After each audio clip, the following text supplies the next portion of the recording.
Hi, this is Sherry Veronica. I don't know how many of you are keeping an eye on things that are happening on the earth where you live. And when they talk about carbon emissions and they talk about the forested areas and, CO2, and they talk about just the environment and what we are breathing, how we're going to be living in the future. I don't know how many of you are looking at things like that. Most are just trying to survive from day to the next day. But I'm sure only 5 people will look at this. But this is the president of Guyana, Mohamed Ali, and he's talking to a correspondent from the BBC.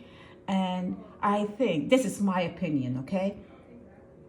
If the colonial master can talk down to someone about how they make their money, I think someone should really push back against someone like that telling them how to make their money.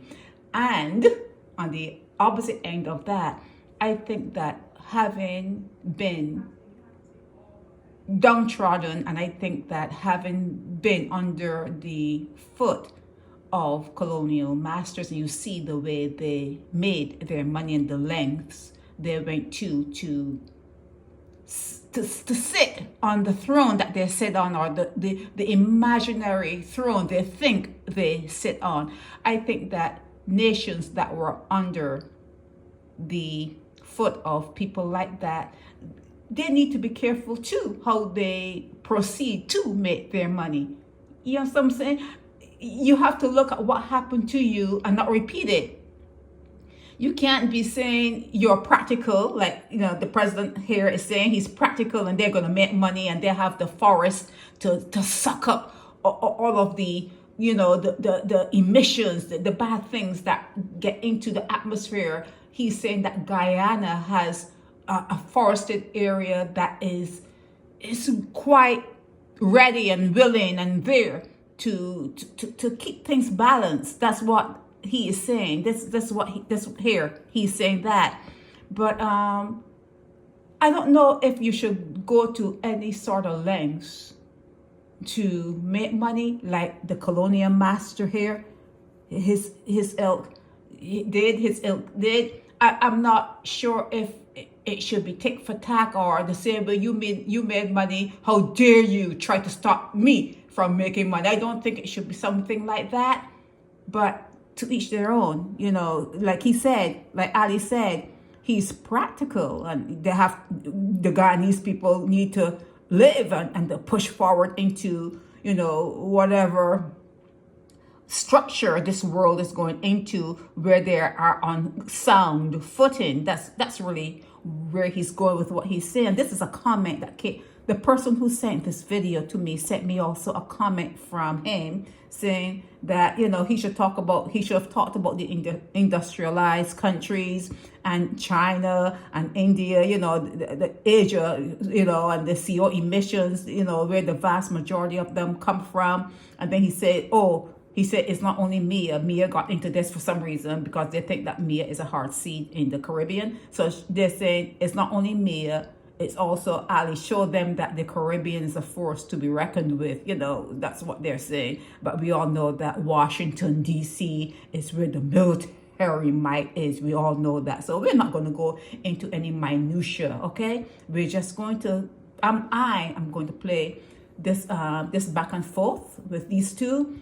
And you're going to hear him trying to make him feel shame, like how you're going to take all that from the bottom of the sea, for the time you start dredging, what's going to happen. And you're going to hear how he hits back. And like I said, I'm not for or against. All I'm saying is you have to watch what people have done to make money. And we need to move. I would love to see, I don't want to ever be here again, so I can't say I want to see this in the future. When I'm gone, I'm making sure, I don't know what I need to do, but I think I've made it quite clear. I don't ever want to be here again. I don't know if there's reincarnation. We don't know. We really don't know the setup and the people who have the creation powers or the power of creation, what they do, they send you back if your spirit is eternal.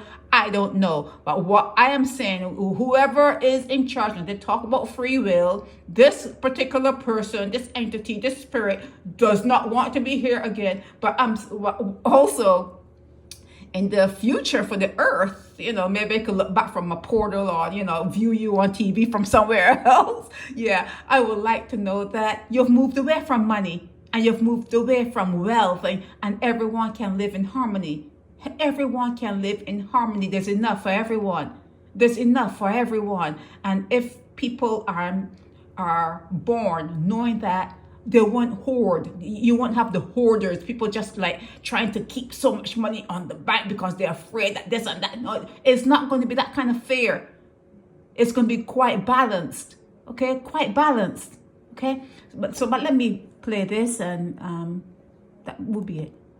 Decade, 2 decades, it is expected that there will be $150 billion worth of oil and gas extracted off your coast. It's an extraordinary figure, but think of it in practical terms. That means, according to many experts, more than 2 billion tons of carbon emissions will come from your seabed, from those reserves, and be released into the atmosphere. I don't know if you, as a head of state, went to the COP in Dubai. Let me stop you right there.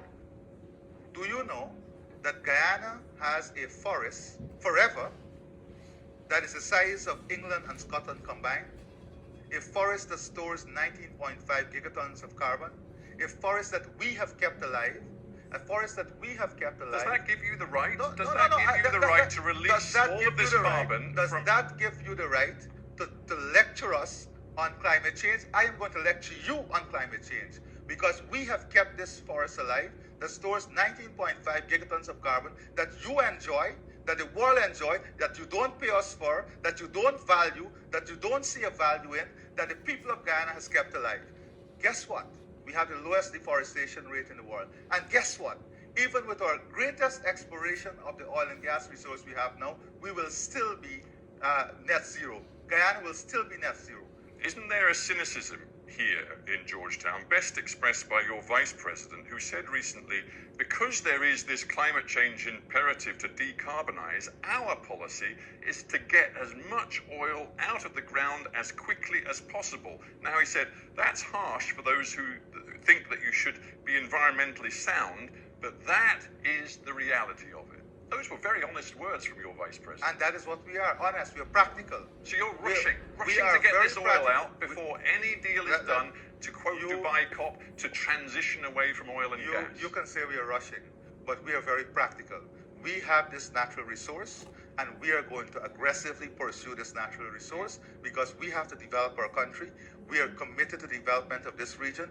We have to create the opportunity for our people because no one is bringing that for us.